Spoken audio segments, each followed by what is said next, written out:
Good afternoon, everybody. My apologies, first of all, to the Hurstville Bible class members, because I have covered some of this material before, but then again, I probably flatter myself to think that you might remember it. So, here we go. Why does Elijah crop up everywhere? The most unusual places through the Bible, Elijah comes up. And you sort of think, why? I mean, yes, there was the Mount Carmel incident, but why was it that he keeps coming up? And why was he taken to heaven? No other prophets were taken to heaven. Why did Malachi say that Elijah would come before the day of the Lord? He was only the second person ever after Moses to go up into Mount Horeb. And if God said of Moses, I've spoken to my other prophets in dreams and in visions, then I'm sure he'd also say, but to Elijah I spoke face to face. And he's been linked to Moses forever. He's only the second after Moses to go up on that mountain. He appeared with Moses at the Mount of Transfiguration. No other prophets. He also turns up in the book of Revelation. No other prophet turns up in the book of Revelation. Many others have their visions quoted. For instance, Revelation will give visions of the throne room of God, very similar to Isaiah 6 and to Ezekiel 1. But none of the prophets turn up, except Elijah. Why? When the people of Israel left Egypt, it says in Exodus 12 that a mixed multitude went out with them. And I want to just stop there for a minute and think about who that mixed multitude was. Don't worry, we'll get back to Elijah. Who was that mixed multitude that went out? And we can imagine, well, there would have been some Egyptians who would have thought, well, this is the true God. I mean, even though we're Egyptians, there certainly is a real God who has inflicted these terrible plagues on us. But there's more than that. There was also a lot of Canaanites in Egypt which were not Hebrews. They were called the Hyksos and had been nicknamed the Shepherd Kings. And these were people who had come down before Joseph, and they'd moved into the land of Goshen, which is in the Nile Delta. So all of these people had come down, a lot of them. In fact, they became so numerous that they actually took over the kingship of Egypt. So when Joseph came down, the king of Egypt was not an Egyptian. He was one of the Hyksos, one of these ones that have been nicknamed the Shepherd Kings. And the Egyptians didn't know the difference. These Hyksos and the Hebrews, to them they were all Canaanites, so it didn't make much difference. And you sort of stop and you think to yourself, well, that explains a lot of the verses in Genesis that I don't understand. Because Joseph said to his family, when you present yourself to Pharaoh, make sure you make him understand you are shepherds. Why? Because Egyptians hate shepherds. Why on earth would you tell the king that you were shepherds knowing he hated them? Because he wasn't an Egyptian. He was not an Egyptian, he was one of the Hyksos kings. He was one of the shepherd kings. Do you remember when Joseph shared a meal with his brothers and it said the Egyptians will not eat with the Hebrews? Well, they wouldn't eat with the Canaanites. They would not eat with the Hyksos. They hated them. Absolutely hated them. And as Joseph worked through, he eventually virtually enslaved the Egyptians. The Egyptians had to sell their land to get food after the time of famine. So, these are the people who joined themselves with the Hebrews and left. Of course, once an Egyptian pharaoh took over, then he punished both the Hyksos and the Hebrews identically, and so they all went out together. What did God say about these people? These people who were not Israelites. Well, this is what he says in verse 48 of Exodus 12. And when a stranger dwells with you, to keep the Passover to the Lord, all his males must be circumcised, and let him come near and keep it, and he shall be as a native of the land. For no uncircumcised person shall eat it.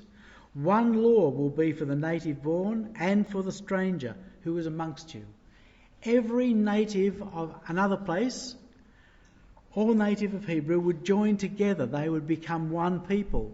So there were many people who joined in with the Jews who were not, shouldn't call them Jews, Hebrews, who were not of Abraham's line. So these people, mixed multitude, probably some Egyptians, lots of the Hyksos, they moved in and they all became Israelites.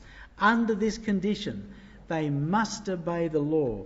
It says there shall be one law for the native Hebrews and for the people in amongst them. Now that's important.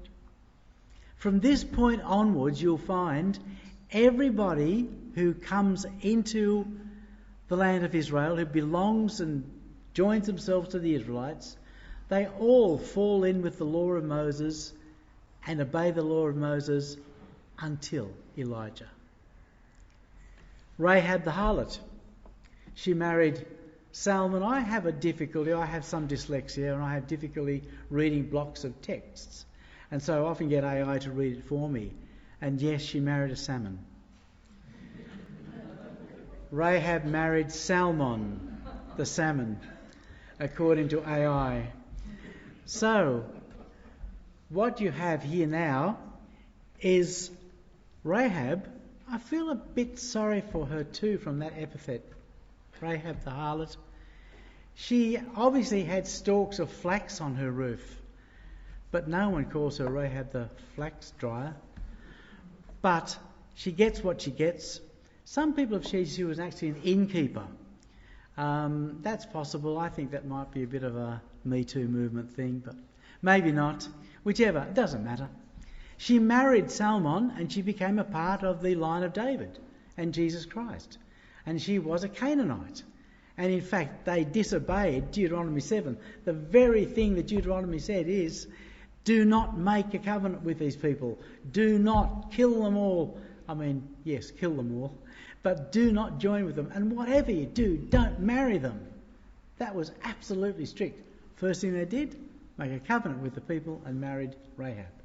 Because grace overcomes law. Because the grace of God is supreme over law. Ruth, she was a Moabitess. It was said, no Moabite shall come into the family of the Lord, or to the people of the Lord, under 10 generations. But she came in and married Boaz and also became a progenitor or whatever of David and of Jesus. And it was fairly obvious when she came in that she was no longer a Moabite. She became an Israelite.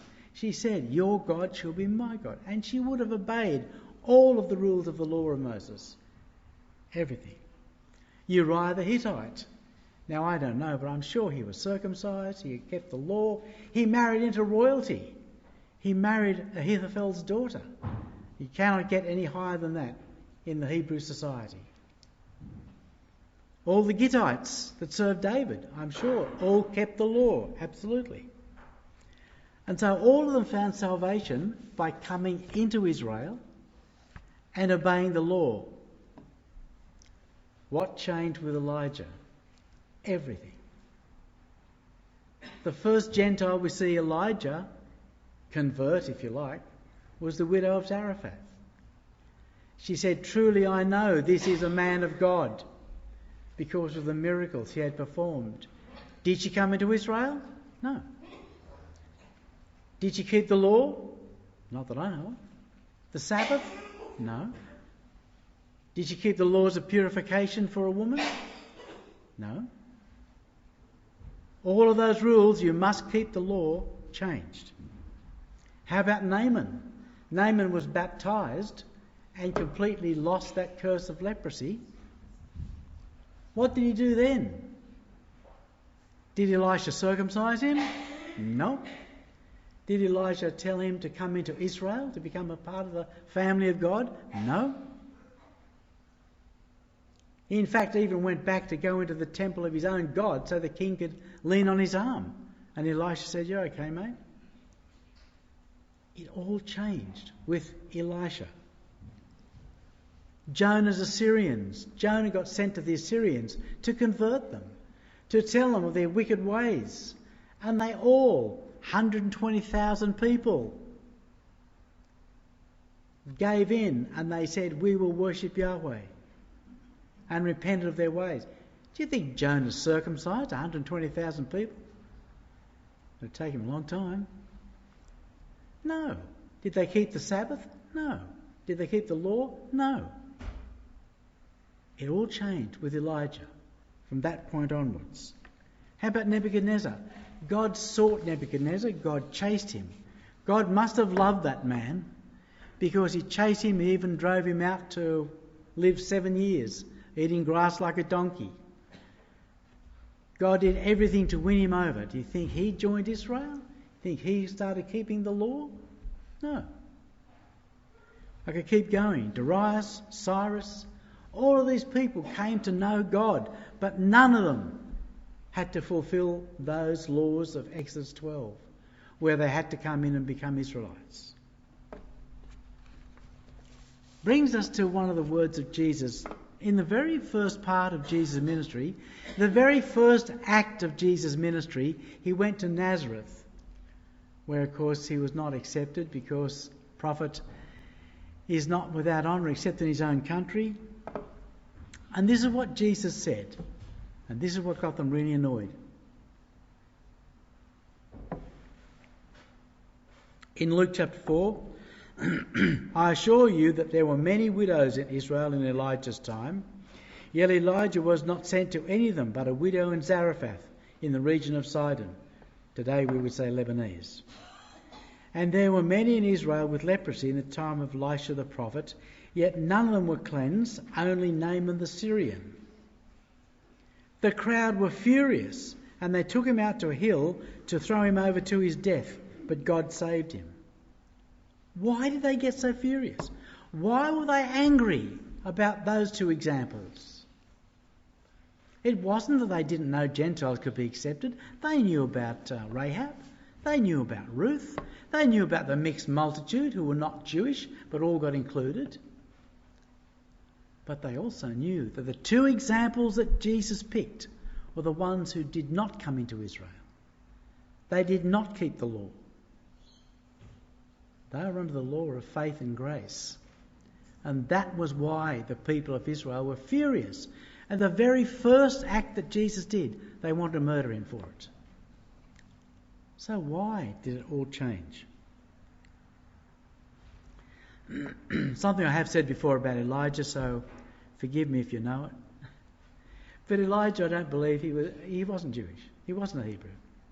Wasn't an Israelite. And I'll tell you why I think that. 1 Kings 17 verse 1 says, "Now Elijah the Tishbite of Tishba in Gilead."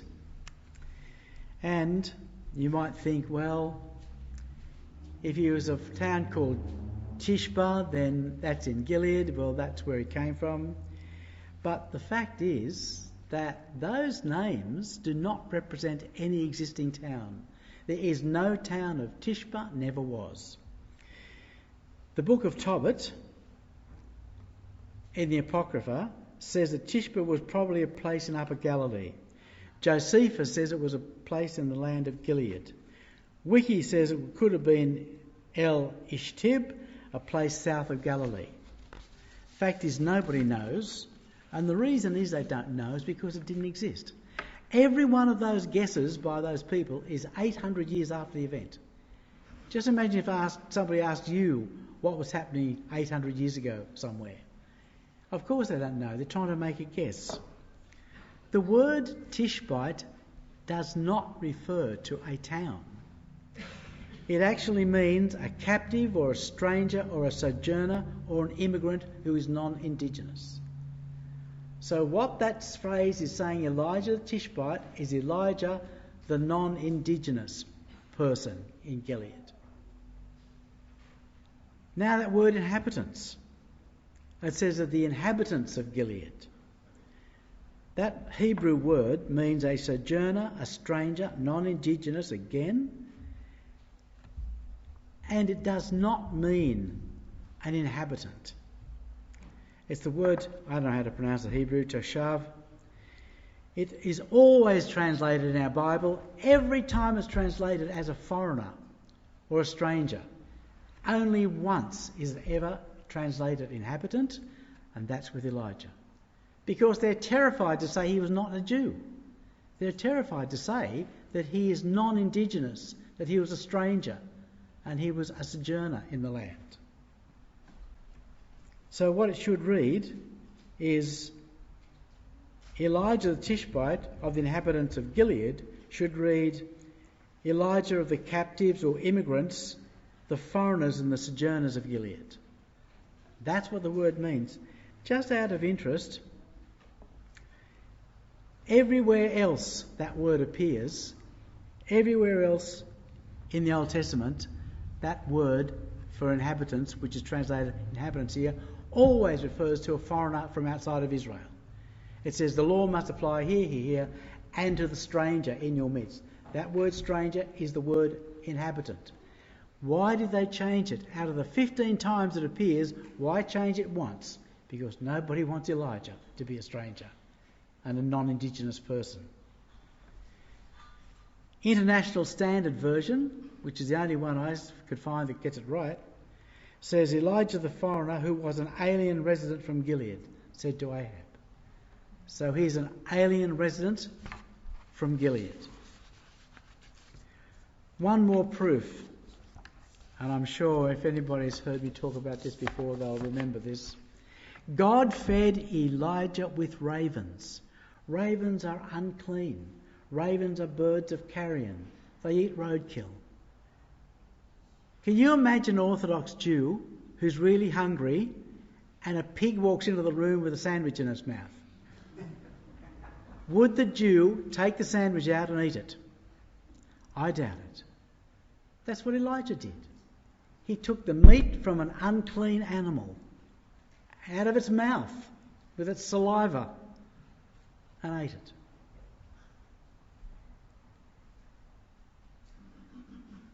What else is there? Elijah keeps getting referred to as Elijah the Tishbite. I won't read all of them, but in 1 Kings 19, 3, it says Elijah... that's the wrong verse. 1 Kings 17, it says Elijah the Tishbite, who was the inhabitant of Gilead. 1 Kings 21, the word of the Lord came to Elijah the Tishbite.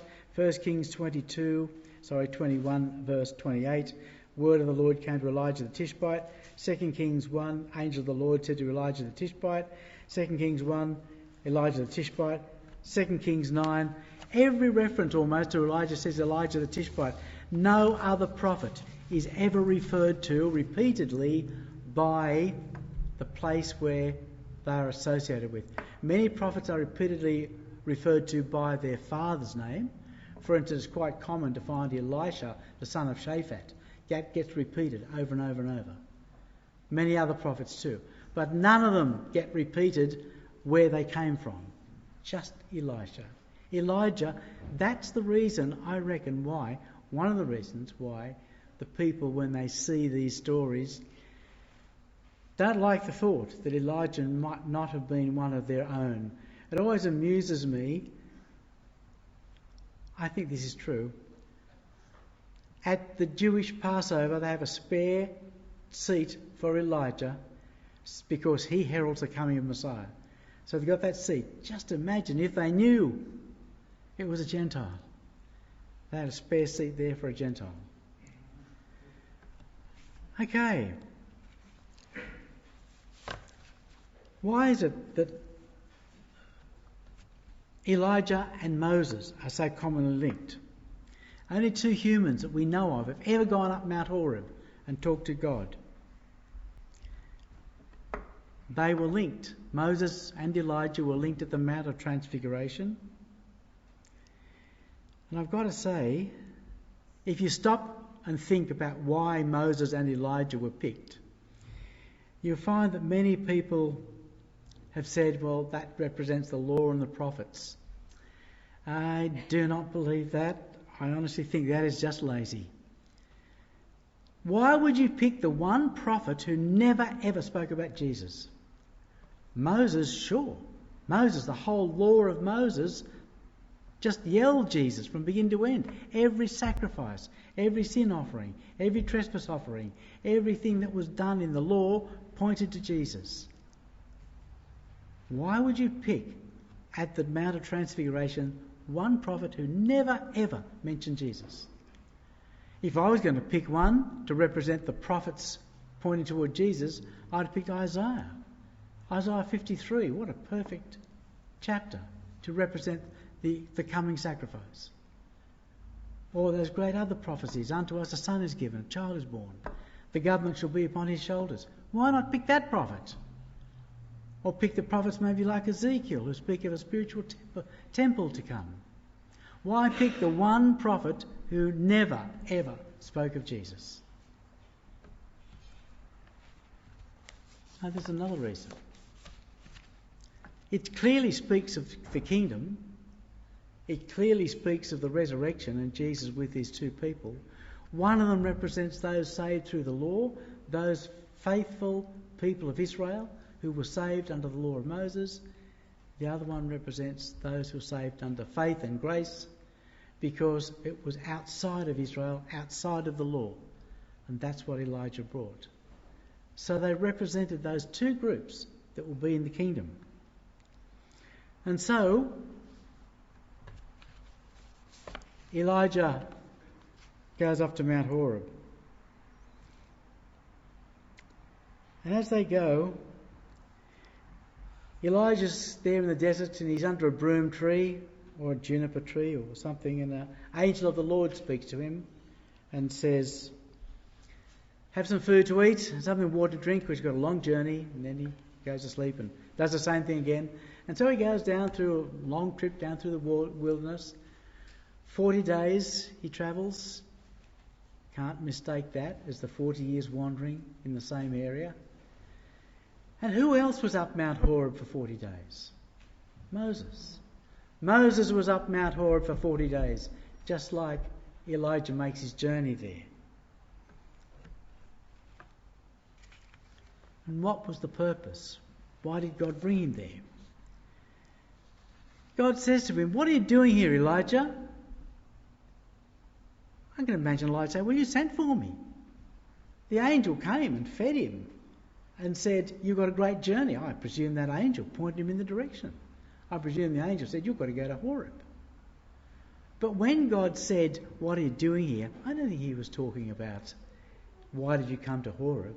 Because God had summoned him. He's saying, why have you left my people? Why have you felt sorry for yourself and gone down to Beersheba and where you were safe? Because that was down Jehoshaphat's territory. He was safe there. Why have you left your job? And poor old Elijah says, I'm the only one left. Everybody's deserted you except me.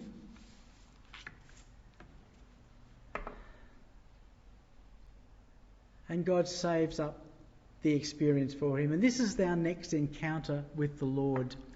I think that if you had guessed at 2 physical encounters with the Lord before these talks, would you probably not have guessed of Job and the whirlwind and the voice of God out of the whirlwind? And would you not have thought of Elijah on Mount Nebo?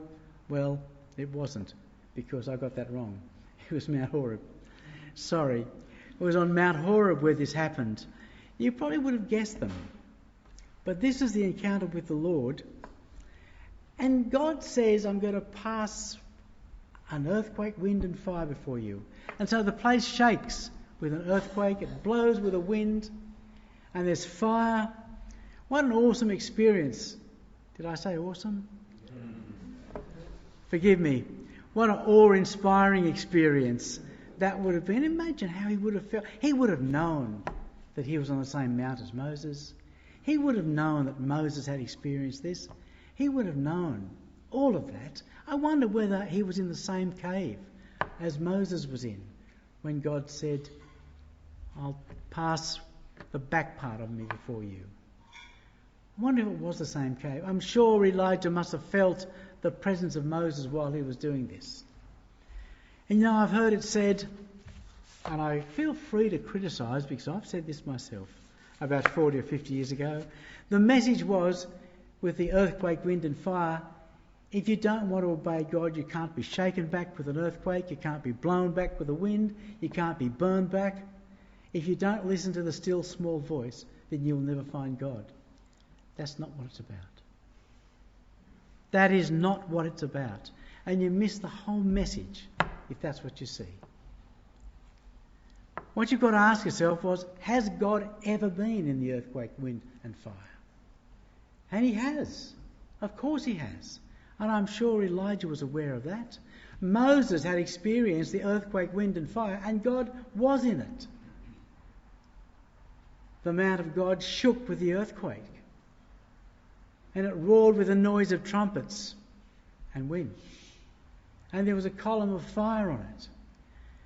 And God was interacting with his people and gave them the law, sent Moses back down. God was in the earthquake, wind and fire. And now he's not. I'm sure that was obvious to Elijah. He said to Elijah, I'm not in it anymore. It's over. Israel have adulterated my faith in them so many times, I'm finished. Just going to read one verse out of Exodus. Mount Horeb was wrapped in smoke because the Lord descended upon it in fire, and the smoke of it went up like a kiln. The whole mountain quaked greatly, and the sound of the trumpet grew louder and louder. Moses spoke. God answered him in the thunder. What are you doing here, Moses? Well, that didn't happen, but I can imagine. God was there, and his power was there, and he made this commitment. He married Israel at that mountain. They shared a commitment there, and from that time onward, he's always called Israel his wife. An errant wife, mostly, but always called his wife. What God was saying to Elijah is, I'm not in that covenant anymore, it's finished. So who am I with now? He says, now I'm with 7,000 who have not bowed their knee to Baal. The bloodline doesn't mean anything anymore.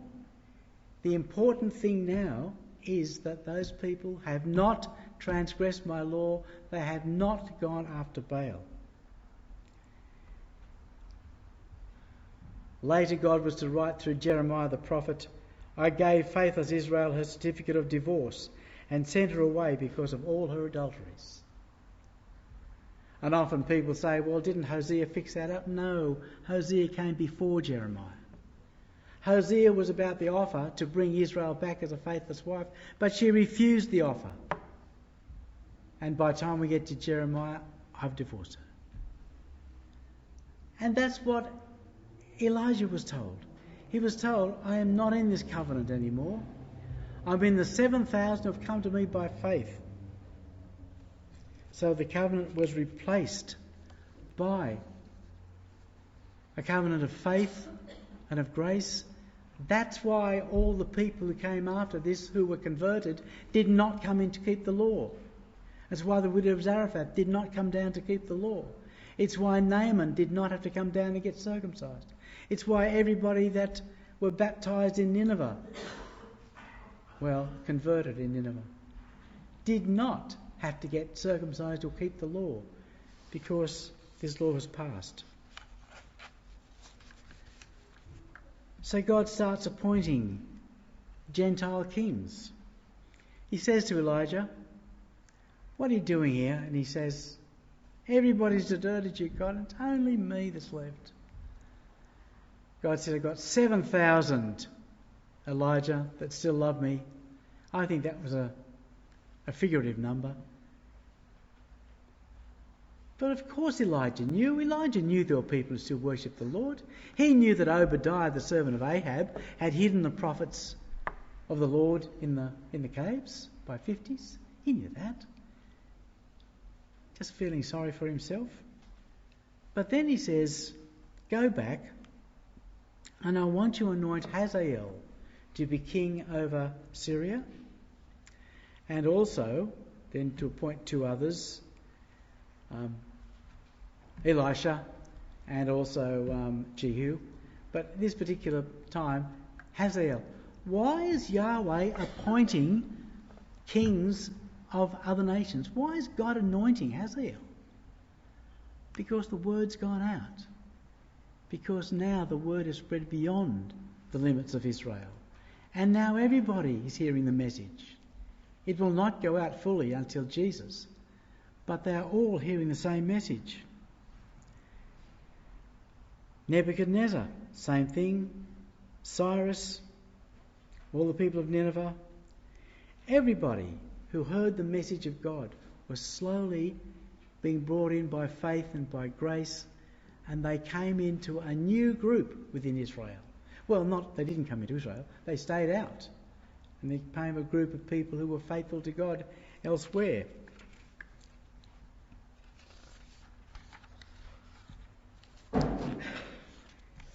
In fact, the prophet Isaiah said in chapter 49, I will make you a light to the Gentiles, that you might bring salvation to the ends of the earth. That applied to Jesus, but before that, it applied to the prophets of Israel as well. The Jews made the law exclusive. Yes, you're allowed to come in if you became a Jew, if you were proselytised. But suddenly it became open to everybody who had faith in God. And now we come to the Transfiguration. Now we come to when Elijah and Moses appeared before Jesus. I believe they represent the 2 different groups. That is, Elijah was a Gentile. They represent those who come in through Jesus Christ. Elijah represented all those faithful of Israel. Moses represented all the faithful of Israel. So all those people were gathered together, and they represent those saints of the future. And poor old Elijah, he lay down under that broom tree and he said, I am no better than my fathers. Well, a lot of people have made a guess at that. Maybe it just means I may as well be dead, because all my fathers have gone before me, all the prophets before. I think maybe he meant, I hoped I would be the prophet to bring the people back to Israel. I think Elijah had a passion that act on Mount Carmel would be the final act that would bring all of Israel back. And it didn't. And here he is lying down saying, I wish I was dead. I'm no better than my father. I have failed in exactly the same thing that my fathers failed at. And then he gives him those jobs. Have you ever wondered why God gave him those 3 jobs?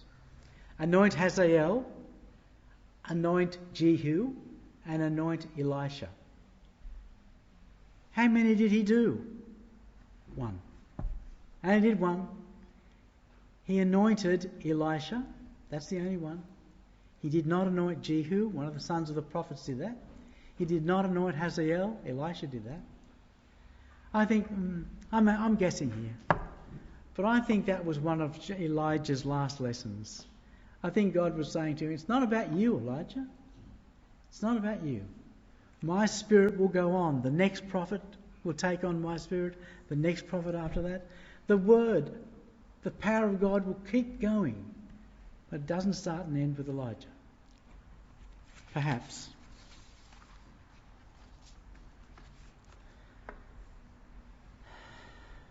So he does go and anoint Elisha. And the 2 of them go down. They go down towards Jericho eventually. Well, they go off together. I suppose a bit like a master and his apprentice. I can imagine Elijah as the leader, the wise old one, and Elisha as the young one following his footsteps. And it seems that they sort of would travel on together after that point. That they would go on, the pair of them, but they don't. They separate.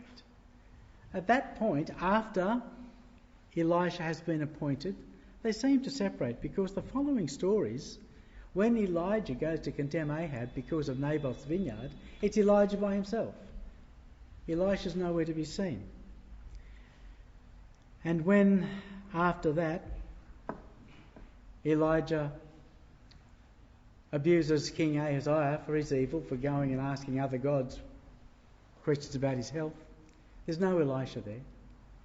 The only time when they get together again is when Elijah is about to be taken. And here they go down toward Jericho, and they go down to the fords of Jordan there.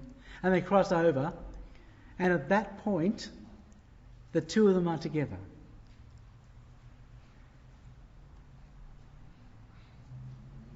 And all of the prophets, or the sons of the prophets in Jericho, they come out and they say, just like the prophets in Bethel said, "Do you know the Lord is going to take your master over your head today?" Hardly wait to give him bad news.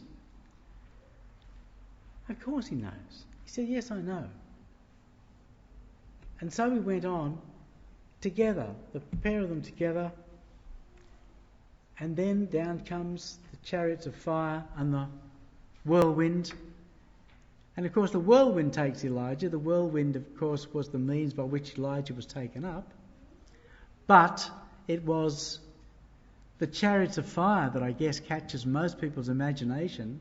If you ever like to Google images of Elijah being taken, they've always got him riding a chariot of fire. And that's not what happened. He went up in a whirlwind.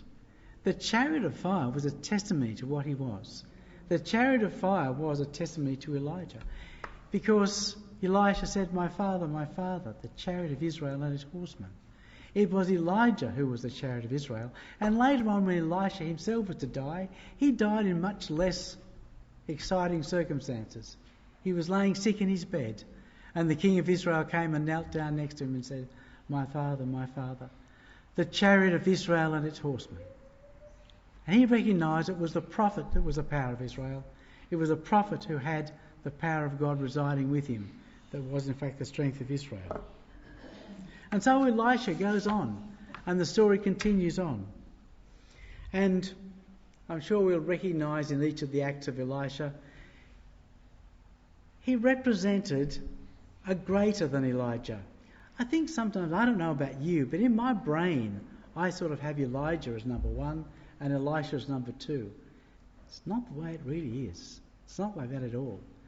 Elisha did roughly twice as many miracles as Elijah did, because he had twice the Spirit. He received twice the Spirit of Elijah. And all of the things that Elisha did were greater. Everybody knows about the 3.5-year famine of Elijah, but hardly anybody talks about the 7-year famine of Elisha. The Lord brought, through Elisha, 7 years of famine, twice as long. And we know that the miracles of Elisha all reflected Jesus. 2 Kings 2, Elisha said, "Bring me a new bowl and put salt in it." So they did. And he went to the spring of water and threw in the salt. "Thus saith the Lord, I'll make this water wholesome. Henceforth neither death nor miscarriage shall come from it." And Jesus said, "But whoever drinks of the water that I shall give him will never thirst. And that water I give him will become in him a spring of water welling up to eternal life." It was Elisha preceding what Jesus was to do. 2 Kings 4, Elisha went in and shut the door and prayed in the house. And then he got on the bed and lay on the boy, and his mouth to mouth, eyes to eyes, hand to hand. And he stretched out, and the body of the boy grew warm. And then the boy sneezed 7 times. Jesus raises a woman's dead child. Luke 7. He came and touched the bier, and the bearers stood still. And he said, "Young man, I say to you, arise." And the dead man sat up and began to speak. Why? Because I am the resurrection and the life. The one who believes in me, even though he was dead, will live. Everything Elisha did prefigured what Jesus was to do.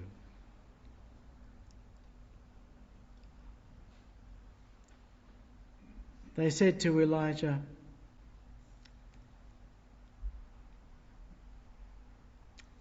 in 2 Kings 4, there was a man bringing first fruits, 20 loaves of barley and fresh ears of grain. And Elisha said, "Give it to the men that they may eat." But his servant said, "How am I to set this before 100 men?" So he repeated, "Give them to the men that they may eat. For thus saith the Lord, they shall eat and have some left over." So he set it before them, and they ate and had some left. The feeding of the 5,000 and the 4,000 by Jesus. Exactly the same. The loaves, the amount left over. All of it was prefiguring what Jesus was to do. Naaman. So Naaman went down and dipped himself 7 times in the Jordan, according to the word of God. And his flesh was restored like the flesh of a young child. He was clean. And that symbol of death and the consequences of sin was wiped away from Naaman. Because Naaman had leprosy and he was wiped as clean as a child.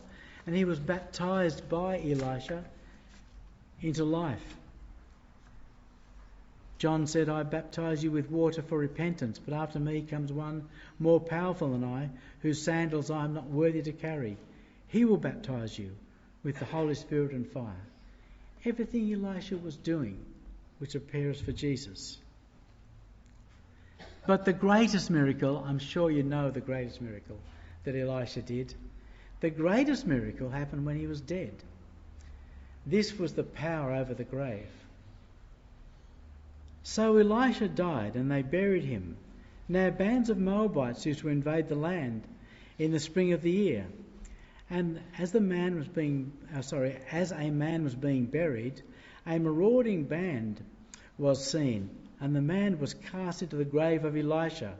As soon as the man touched the bones of Elisha, he revived and stood up on his feet. Life out of the dead body of Elisha. Life from the grave. Life from Elisha's dead bones, like we have life that came out of the grave of Jesus. How obvious was all this? The people should have been prepared for this. They should have seen all this in the imagery. And then we come to the time of John. John, who said, "I am not Elijah. The people said to John the Baptist, "Are you Elijah?" And he said, "No, I am not." But what they meant was, "Are you the literal Elijah who has been sitting up in heaven there and is now come down?" And of course he said, "No, I'm not." But Zechariah had prophesied that he would go before the Lord in the spirit and power of Elijah, which he did. So he was the spirit and power of Elijah. If he was the spirit and power of Elijah, and if he was the one who prepared the way, who was Jesus represented by? Jesus was Elisha. The Elijah was John. Jesus was the fullness and the greatest Elisha.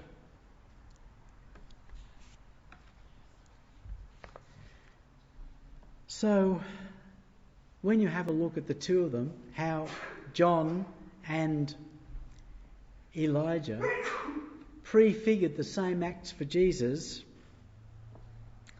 you'll see that much of what happened to Jesus at the hands of John the Baptist was prefigured. What happened with Elijah and Elisha? Elijah and Elisha passed over the river Jordan, and that's where Elijah was taken. And John the Baptist, in the same river, at the same place, baptised Jesus. And so it was like passing on Elijah's spirit onto Elisha, and Jesus, after being baptised at that very place, came back again and presented himself to Israel. So John anointed Jesus at the same place as Elijah had anointed Elisha and given him the power of the Holy Spirit. And what happened with John and Jesus? After Jesus was baptised, what happened to the pair of them? They split. They went their separate ways. They did not work together, just like Elijah and Elisha didn't work together. They separated. When did they come together again? When Elijah was about to be taken. When John the Baptist was about to be taken. The only interaction between Jesus and John after that time was when John was in jail and was about to be taken. It was the chariot. It was the chariot of fire that was coming for John. It was the whirlwind that was going to take him up. And he said to Jesus, or through his followers, he said, ask him whether you are the one to come or whether we should look for another. And of course, John knew that they couldn't coexist. He knew that Elijah and Elisha could not be together. And so when he was in that jail, John knew, I'm not going to get out. If this is the real new Elisha, I'm not getting out of this. Because he knew that this was the time to be taken. Because he was following that pattern. It's why John said, he must increase, but I must decrease. Don't know of anywhere else that would have given him the hint of that, except what happened to Elijah and Elisha. That's how he knew that Jesus was going to go on, but he wasn't. And so he sends his disciples and he says, ask him, are you the one or should we look for another? I think some people have guessed that that's shown at the end there's some lack of faith with John the Baptist. I don't think so.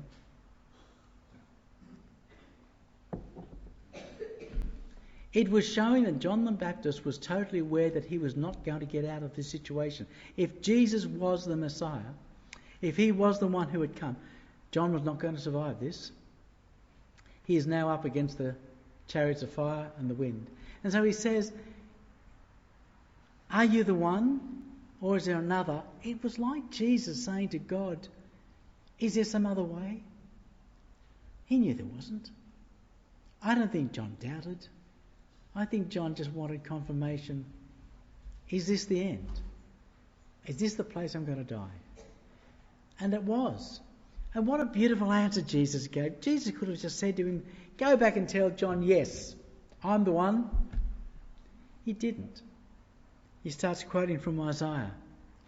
He says, go back and report to John what you've seen. The blind receive their sight, the lame walk, those who have leprosy are cleansed, deaf hear, the dead are raised. And the good news is preached to the poor. And blessed is anyone who does not stumble on account of me. Okay, what that was saying was, he was saying to John, hang on, mate. Blessed is everyone who is not ashamed of me. Blessed is everybody who hangs on. Even at that point where they're going to die. I find it very similar to Paul. The last message of Paul was the last chapter of 2 Timothy. And he starts saying things that are so un-Paul. He says, can you bring me those old books I left? And the letters, I really want those. Bring me the coat that I left at Troas. He's surrounding himself with all of those things that are familiar. He's surrounding himself with everything that had memories. Because he knows this time he's not going to get away. He knows that this time he will die. And the same thing with John. And so I look at this message and the encounter with the Lord, it started off to be the earthquake, wind and fire, although the Lord was not in that. It was the still small voice. And that is what is going to convert the soul that lies in sin. But I think also when we get to the end, we find that the greatest way that we can ever come together with God, encounter the Lord, is through Jesus Christ. That was how John encountered the Lord. He saw it in Jesus. And it was just the quietness of a dove coming and landing on Jesus' shoulder and saying, this is my much loved son. That was the greatest encounter with the Lord that anybody could have.